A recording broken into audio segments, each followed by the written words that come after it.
আপনি তো হরবোলার ব্র্যান্ড অ্যাম্বাসাডার। অভিনয় কি শেষ অবধি করা হয়েছিল কোনো সিনেমাতে?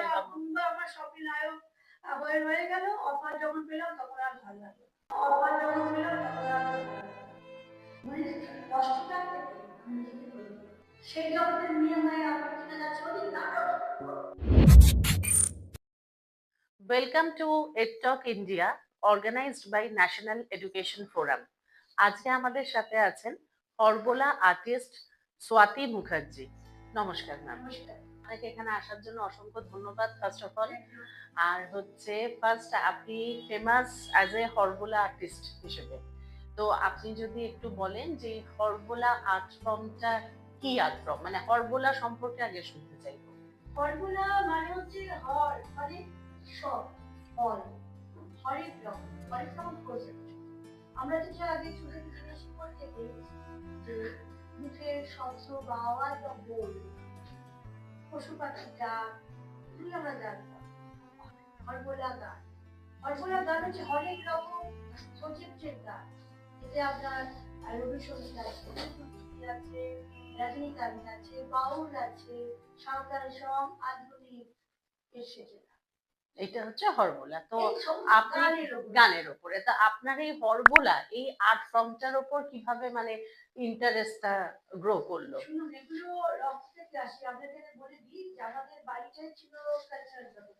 আচ্ছা। আমার গণবর বাড়ি হাওড়া, আমার স্কুলিং বাড়ি বঙ্গশিশু বালিকা বিদ্যালয়, কলেজিং বেলুন কালুয়া করা। আমার বাড়িতে ছিল ইস্যুট মানে টাইপের। তার সঙ্গে আমাদের বিরাট সমস্যা ছিল নাট্য সংস্থা, বাড়ি নৈগত নাট্য সংস্থা। এবং আমরা সবাই রেডিও রেডিও তো শুনে থাকি। এই রেডিও খোরটাম হয়ে যায় বাড়িতে। সকালবেলা টাইপিং এর ছন্দনা নিয়ে সজায়, আর রাত্রিবেলা ওটাই নাটকের সমস্ত রিহার্সাল মুখরা চলছে বিভিন্ন। তো নিখিল বাবু একাবন নাটক করেছিলেন অভিজ্ঞত ওনার নাম করা বাড়ি। সেই জায়গায় সেই বাড়ির সেক্রেটারি অভিনেতার মেয়ে হয়ে আমি শুনতে শুনতে মুখে রক্ত করতাম, বাচ্চা আমি উঁকি মারতাম, টাইপটা করে রক্তে চলে আসে, কিছু করার নেই।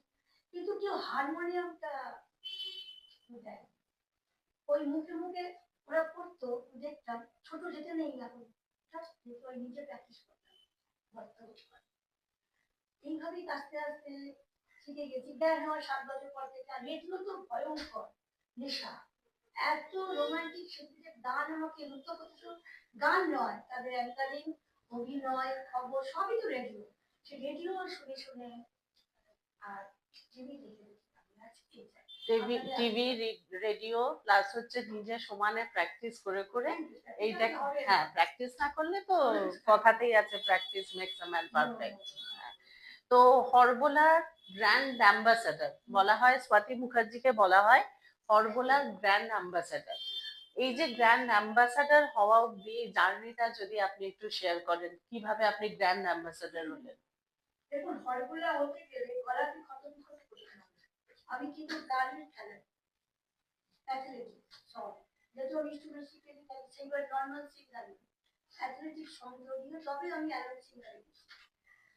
এখানে ব্র্যান্ড অ্যাম্বাসাডর করতে আপনাকে সমস্ত প্রজেক্টকে শুনতে হবে, সমস্ত হরবোলার প্রজেক্টগুলো, হরবোলার গোল আওয়াজ, পশু পাখির আওয়াজ, মানুষের হরমের আওয়াজ, গান সবই কিন্তু অ্যালং। আমার কোনো মানে ওর কেউ ছিল না, কেন সেখানেও কেউ ছিল না। আমার বাবা নাট্য জগৎ থেকে এই জায়গায় ওরা নিতেন না, খালি লেখাপড়া করো, ছবি আঁকো, এইসব থাকো, বড় হয়ে নাটক করবে। আমার ইচ্ছা ছিল অভিনয় জগতে। আমার স্বপ্নের নায়ক তখন আমাদের বুম্বার সঙ্গে অভিনয় করবে, এই জন্য আমি তৈরি হচ্ছিলাম যে আমি এবার নাচ গান নিচে শিখবো, আমি একটু অভিনয় করবো। দুটি পাতা আমার রিলিজ হয়েছে, এরপরে আমি একটু অভিনয় করতে দেন। অভিনয় করে একটু অন্যরকম হয়ে যেত।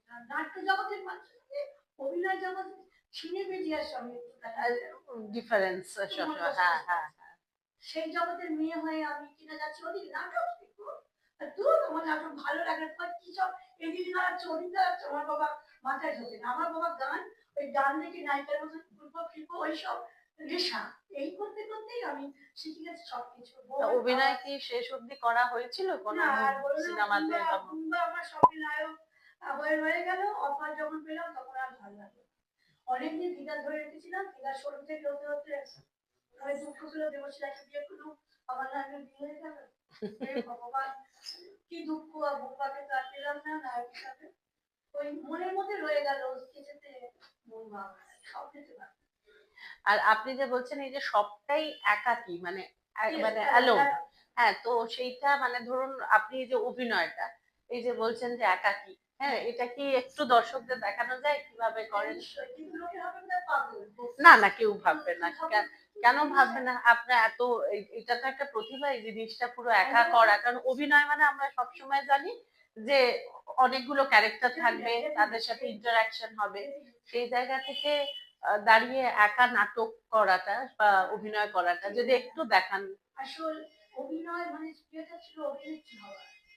আমি 3-4টে বড় বড় লেজেন্ডস অভিনেত্রীদের দেখে আমি হলগুলা স্ট্রাকচার তৈরি করেছিলাম। এক সুচিত্রা সেনজি, মুনমুন সেন, যে আমার কথা ধরনে আছে কথা চলে, আর আছে অপর্ণা সেন, সান্দা স্টাইল। আমি এইটুকু বলে বলছিলাম, ঠিক আছে, আমি সেভাবে লিখেছি। মনের কষ্টটা থেকে আমি নিজেকে তৈরি করি। আমার বাবা যখন বলতেন না যে অভিনয় যাবে না, তুমি নাচতে যাও, নাচতে করতে পারলে না, সারাদিন বাড়িতে তো সবকিছু হচ্ছে, ফর্ম ফিল আপ করা, চেক আপ করা, অভিনয় মঞ্চে তো দিন রাত তো গাইজ দেখছিলাম, আমার ভালো লাগতো না। খালি ভাবে ওই আমি বড় পর্দায় যাও, আপনার বড় পর্দাটাই একটা ছোট থেকে সব ভালো লাগছে না।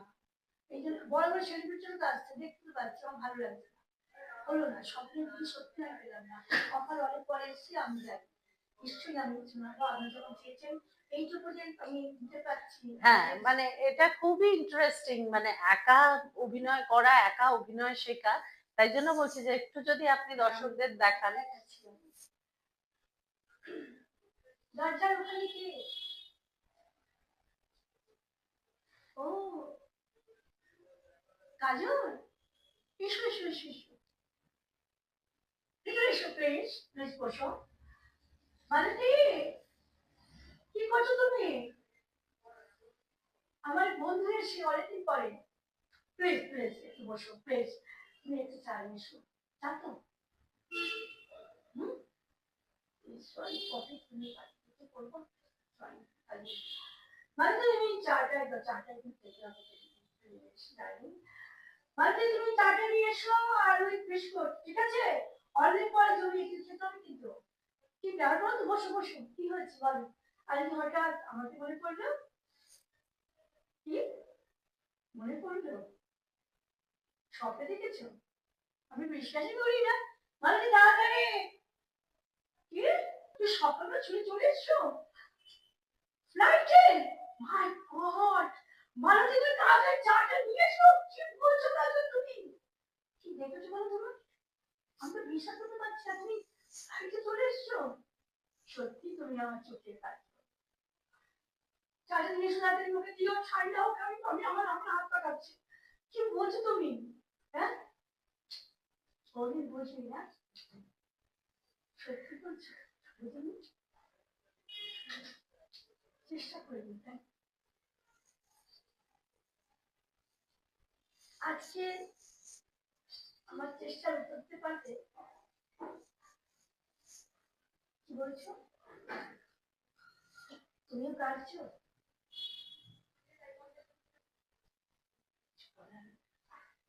চাটা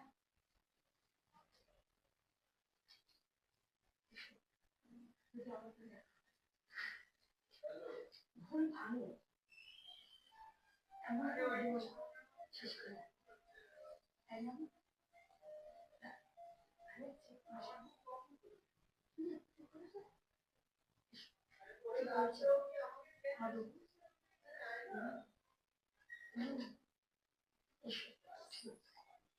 মালতী, দরজা খানা বন্ধ করে যাও, তোমার দাদা বলতে আমি চালিয়ে এসো। ভেরি নাইস, ভেরি বিউটিফুল, অসাধারণ। এগুলো আপনি শুধু একা একা প্র্যাকটিস করে করেই জায়গাটা রপ্ত করেছেন। আচ্ছা, আপনি এটাও বলছিলেন যে আপনি কোনো ইনস্ট্রুমেন্ট আপনি শেখেননি। হ্যাঁ, আপনি কোনো ইনস্ট্রুমেন্টের সাহায্য ছাড়াই সাকসেসফুল সিঙ্গার হয়ে গেছেন। নোবেল দিতে হবে ইন্ডিয়াকে, নোবেল দিতে হবে। আমি যা রিসার্চ করেছি, কবে বাজাইলো বারেলো মাগালো বাজায়, গলা চেঞ্জ হচ্ছে, বহরলো মাদল বাজায় রে,